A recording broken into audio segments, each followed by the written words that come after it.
Hello and welcome to Voices of Agriculture, this week from the Lone Star State of Texas. We're in College Station, Texas at the Texas Farm Bureau Leadership Conference where we talk to an attorney about leasing the wind. More on that right after this message. Are you a Texan? Are you a farmer or rancher? Is Texas agriculture important to you? Do you care about the future of rural Texas? Perhaps you're concerned about property rights, stewardship of the land, and the next generation of farm and ranch families. If any of this describes your thinking, then you belong in the Texas Farm Bureau. Make your voice heard in the organization that is the voice of Texas agriculture. Call your County Farm Bureau office or visit us on the web at www.txfb.org. Texas is in the midst of a resource boom, with many property owners in this state considering leasing their property for a variety of reasons, including development of minerals, water, and even wind. With me now is Zolly Stakely, who's just spoken to a group of Texas Farm Bureau leaders here at the Farm Bureau Leadership Conference. And Zolly, how about this area of wind? That's something brand new. What a brand new area it is, and what a wonderful area it is. We're taking a resource which we have and have had for years, which God gave us, and we're using it to produce energy which is needed. It's a renewable resource, it's non-polluting, and it pays landowners. It is just a boom to our economy, and I am, if you sense that I'm enthused about it, I am, as I hope I expressed to the landowners that were here. A lot of farmers and ranchers are as well, but when they sit down to make the decision to lease that property, they don't have much to go by. So what would you recommend that they look at? That is a very, very good question. It is, since it is a new area, there are not a whole lot of resources to look to. Nolan County, where I'm from, was the county which this began. So we've had a great deal of experience with it, probably hundreds and hundreds of leases. Please, whatever else you do as a landowner, do not sign anything until you get with somebody who has some experience in these. These leases are 45 to 50 pages long. They'll affect your land for 30 to 40 years, and they'll have a beneficial effect, but there are so many pitfalls, so many traps, and you just need to have somebody who knows a little bit about it to help you and guide you through the process. Can you think of a couple of maybe the worst case scenarios of some traps a landowner could fall into? Number one, the amount of royalty which is available is continually being, the envelope's being pushed so that it gets better and better. If you take one of these old leases, it'll be one that's a long time ago, and it will not be the amount that's now applicable. On the other hand, if you take one of the new ones, it will be the amount that is applicable. Secondly, the use of your land. I gather that sometimes the land can be abused if it's not properly cared for. All the landowners I know are good stewards of their land. These terms need to be in there. And the good news is the reputable landowner wind energy companies will readily agree to them. As an attorney, can you come up with a piece of paper that protects landowners against those kinds of things? Absolutely. That's what my job is. That's what my role is. That's what I do, is represent landowners. And that's what we're designed to do. And it's the good news is I have been very pleasantly impressed with the attitude of the wind energy companies. They too seem to be very concerned about taking care of the land and keeping the landowner happy. This is contrary to some experiences I've had with some other industries, but with this industry I've been so pleasantly surprised with their attitude. Is this a fad, or are we seeing something that's going to be an industry that's going to enrich Texas from now on? I believe it'll be from now on, unless you could show me that we're not going to need electricity in the future. This industry will be. It's an industry whose time has come for the first time in the history of our nation, because the cost of fossil fuels is so great. The ability to make wind energy is now cost efficient. So when you combine that it's environmentally kind and it is cost efficient, you get your environmentalists plus you get your big business and working towards the same goal. I believe that it will be from now on, at least for the next 50 to 100 years. You're an attorney, but is this one of those things that you really ought to consider picking up the phone and talking to an attorney rather than going it alone? It sounds self-serving, but absolutely yes. And I might also caution you, this is a new area to the people in my business too. And while it's not rocket science, as I told them in there, it is new. And unless you know and have some experience with it, it is not something that you can just pick up. It's not like many of the other areas that we practice. So I would urge them to talk to whoever their local attorney is. And then I would also urge them to get somebody who has some experience in this particular field. Okay, how about the other more traditional leases? Anything out there in this changing mineral leasing environment that people ought to be on the lookout for? as I mentioned to them, with regard to oil and gas, the only thing that's different is the money. And with regard to the water, it's like Mark Twain said, whiskey's for drinking, but water's for fighting over. And I believe we're going to be fighting over water for the next several years. We are going to be fighting some battles. Thank you, Zolly Stakely, for joining us today. My pleasure. Join us for more on Voices of Agriculture right after this.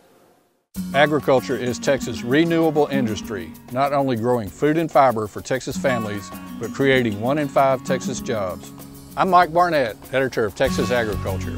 In our publication, you'll read profiles of the trendsetters of agriculture in the Lone Star State.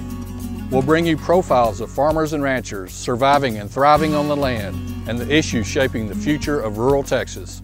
Read all about it in Texas Agriculture, an exclusive benefit of your Texas Farm Bureau membership. What are you giving your significant other for food checkout day? Well, it's not really that kind of holiday, but for the farmers and ranchers of Texas, it is an important day and an important message. Tom Nicoletti has more. The efficiency and innovative practices of agricultural producers allow the average American to earn enough income to pay for his or her family's food supply for the entire year by early February. By comparison, Americans must work until mid-March to pay their federal taxes. We try to impress on our city cousins what a bargain they have in food. How much of a bargain? According to the U.S. Department of Agriculture, the average American consumer spends just 9.9% of personal disposable income on food each year. In Central Texas, the Lampasas County Farm Bureau sponsored a Farmers Share Breakfast for area residents as part of National Food Checkout Week. The price they paid is based on what the farmer receives for the raw product. We charge 45 cents for the meal, and that's the portion that the producer, farmer or cattleman or whoever produces this food, that's the portion that he gets out of this $4.5, $5 breakfast, about 10%. The farmer doesn't get much of the money that we spend. And so we need to acknowledge those farmers and encourage them to keep producing their food and fiber. The clear message to the early morning risers is not only do America's farmers and ranchers produce the least expensive food in the world, but they also provide the safest food supply anywhere. We're thrilled that we can produce food and fiber for the nation at an inexpensive cost, but then the farmer on the other end has to work double hard just to produce for his family. The money collected from the breakfast will go to a worthy cause in Lampasas County. We can either put it in either scholarship funds or building funds. We're currently trying to raise enough money to add on some new restrooms to our show barn. This event was one of dozens held across Texas to celebrate National Food Checkout Week. For Voices of Agriculture, I'm Tom Nicoletti in Lampasas, Texas. There's a group of young leaders in Texas agriculture that do not necessarily derive their income from the farm. Although some do work part-time on the farm, they're involved primarily in agribusiness. The Texas Farm Bureau recognizes these folks with a program called Excellence in Agriculture and recognizes a state winner. Senior reporter Tom Nicoletti has a report on that Texas Farm Bureau contest. The 2007 Excellence in Agriculture Award finalists are Tommy Neeland from Centerville. Water rights are something that is definitely facing Texas, and if we don't address it in a positive way, in a proactive manner, then it's going to be a resource that goes away. Lance Lorwald from Florence. We need to step back, take a big picture. Let's look at options. You know, if Lake Georgetown runs dry, what do we do? If Trinity Sands runs dry, what do? We need to have some backup plans. Amanda Catino from Harlingen. Water conservation is something that not only we're looking at in South Texas, but all over the U.S. When I lived in Arizona, that was an issue. When I lived in New Mexico, that was an issue, as well as down here. These young people are making their own special contributions to the agricultural industry. Here are their stories.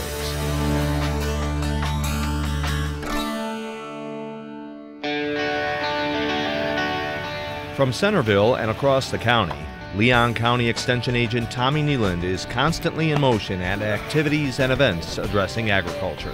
Each day is a new adventure. From working with 4-H kiddos to working with our longtime producers within the county, There's always something new that's going to be on the plate for the day. He began his career as an agriculture science teacher in nearby Fairfield.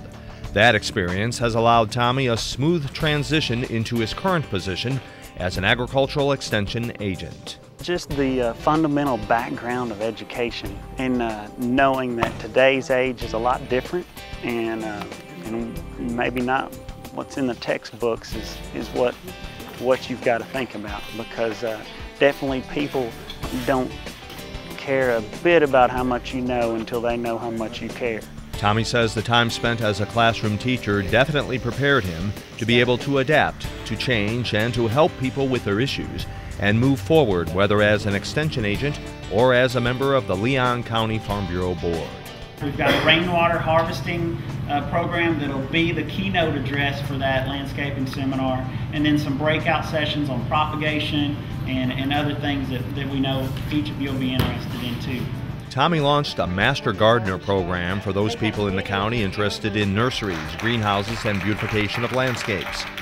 The East Texas County agent's goals are to work firsthand with farmers and ranchers on issues important to their agricultural operations and to share research-based and marketing information to help them develop better production methods. One such program he oversees is the Cow Country Congress. Cow Country Congress is a program that is a multi-county program that focuses on bringing the information from our land-grant university at Texas A&M to the producers within these counties. And the reason we call it Cow Country Congress is because within these 7 counties, there's 4 of those counties that are within the top 10 cattle producing counties in the state of Texas. And so basically what we do is we bring in our specialists to talk about what's the latest and greatest with beef cattle and how we can be helpful and proactive in working on their quality of forages and providing the nutrients that these cattle need. Tommy's wife, Wendy, is the Leon County Family and Consumer Science Extension Specialist. As one of only 2 husband-wife teams at the county extension level in Texas, the duo works on a variety of programs to educate and inform 4-H and FFA students and consumers about the everyday importance of agriculture. Wendy and I both share a passion to work with the youth and work with kids, and we love to see them grow. And so seeing her and working with the younger guys and helping them learn how to cook and learn how to sew and do those things on the family consumer science side just encourages me and pushes me harder to work with our kids with our livestock projects. And so seeing them grow is something that we enjoy. And so we're just kind of a motivator for each other in pushing our programs to the limit. This 4th-generation livestock producer grew up in Leon County, helping his father raise cattle. Now he, Wendy, and their 2-year-old son, Wade, have their own commercial operation to look after. Tommy says it's been difficult, both as a cattle rancher and a county extension agent, to adjust from last year's drought to this year's excessive rainfall. Last year we were right at about 15 inches below average rainfall, and this year we're over 18 above average rainfall for our county. So one of the biggest struggles we've had is last year we didn't have any hay, and now this year we've got bukus of hay, but it's not the highest quality. And so adjusting our feeding programs has been a hard challenge in the past 2 years. We, and through my job, are trying to be proactive in providing programs and landowner rights programs to these folks in the rural communities so that they know what their rights are and how to protect the water under their surface.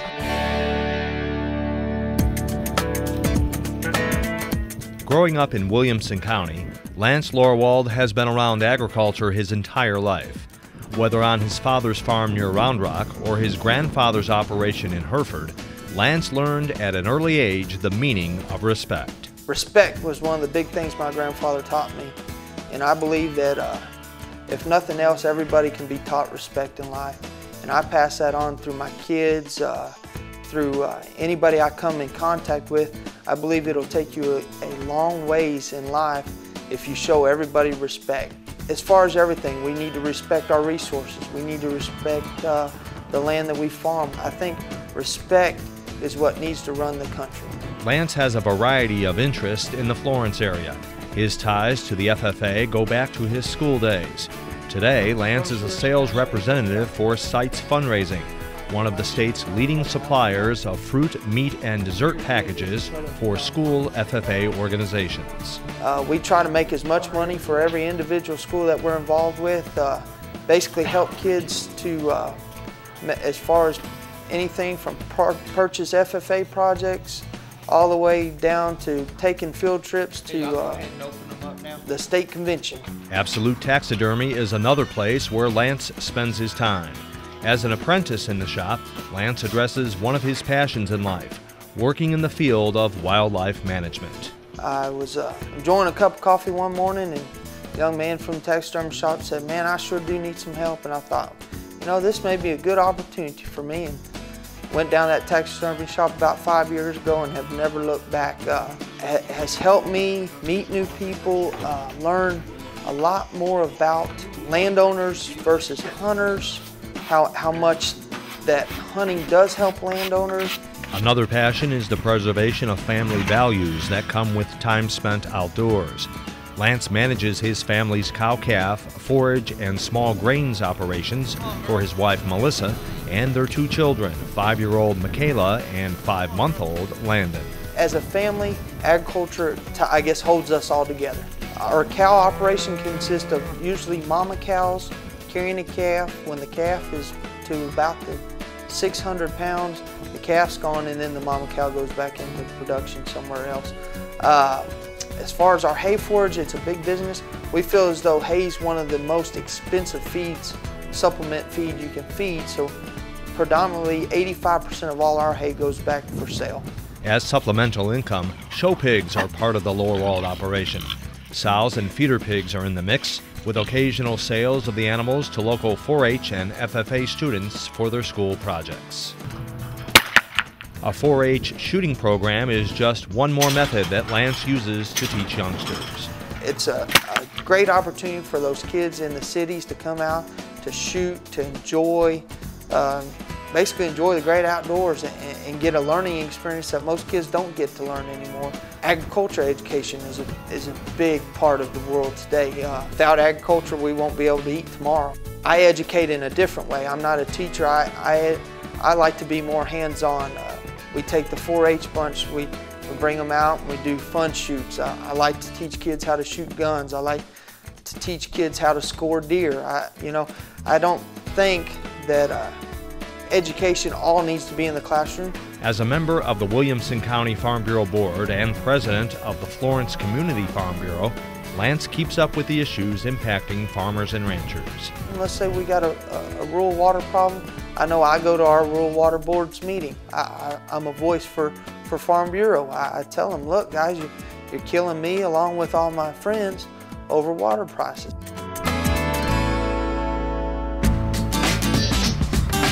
At the Texas Cooperative Extension Office in Weslaco, Manda Catino keeps a close eye on insects through the world of entomology. This is an insect collection from Arizona. As a grad student, I had to do this for one of my classes, and we went out and collected all of these different insects, including grasshoppers, moths, beetles. Manda's roots in entomology and agriculture go back to her elementary school days and while living on her grandfather's farm in New Mexico. I actually got involved in entomology back in 8th grade. Our science teacher had us do an insect collection, and from then on I just fell in love with collecting insects and doing identification. Went on in 4-H and FFA to participate in entomology contests. Today, Manda's job as an extension agent for integrated pest management is a dream come true. So actually the job is pretty much everything I've ever wanted. It covered cotton production and working with farmers. Like I said, my grandpa was a farmer, and so I have a lot of respect for him, and I was looking forward to one day working with producers along with doing research. I love getting out in the fields and working with the growers, going out looking at their crops, looking at their insect problems, and coming up with ideas and ways that they can deal with the situations. In the Rio Grande Valley, Manda works with producers and agricultural industry representatives to develop, implement, and evaluate an IPM program over a large tri-county area. And within that area, there's several different cropping practices. We have a lot of dryland crops as well as irrigated crops. So when you're looking at both of those, right away you're going to have different pest scenarios as well as different soil types and all that. So kind of trying to look at the whole picture, but then again looking at it on a field basis when I send out my information to the growers. The foundation of the program is scouting 40 dryland and irrigated fields. On a daily basis, Amanda evaluates grain sorghum and cotton development, plus pest populations to identify potential risks associated with the current crop stage, beneficial insect populations, and climatic conditions. As an extension agent, I cover a variety of things from entomology. I also look at the varieties the growers are producing, the insecticides that they're using, the weed management, tillage, and how all of that comes together. Pretty much what integrated pest management is, because one practice impacts another practice, or one pest impacts another pest. The sorghum and cotton variety trials planted in each county are utilized to evaluate varieties based on yield, quality, and net return. The IPM extension agent communicates this information to more than 300 lower Rio Grande Valley farmers and industry representatives in a weekly educational newsletter. Amanda believes the strength of the IPM program comes from her involvement with various local committees, including her position on the Williamson County Farm Bureau Board. She says current and future challenges facing agriculture in this southernmost region of Texas continue to create different farming strategies that she enjoys addressing with producers. Well, a big impact is urban sprawl that's coming out into the areas that would normally be producing crops. So a lot of land's being bought up, being built up into shopping malls, housing complexes, and so forth. The demand for the Rio Grande water right now, there's several debates going on with what water is available for Mexico versus what water is available for Texas. And then as you come down into South Texas specifically, we get in debates on what water is available to the urban sector versus the rural sector. The finalists for this year's Excellence in Agriculture Award have been recognized for their role in advancing agriculture into the future. Now we'll meet the finalists. Tommy Neeland, representing District 9, Lance Lorewald from District 8, Amanda Catino, representing District 13, and announce the 2007 award winner. Thank you, Tom. The winner of the Texas Farm Bureau's Excellence in Agriculture contest was Amanda Catino of the Williamson County Farm Bureau. That's going to just about do it for this week's Voices of Agriculture, this time from Texas. We hope you join us next time. If any of you have questions or concerns about leasing for wind energy, please feel free to call Zolly Stakely at 325-235-4944. And of course, visit us at any time at www.txfb.org. Join us next time on Voices of Agriculture.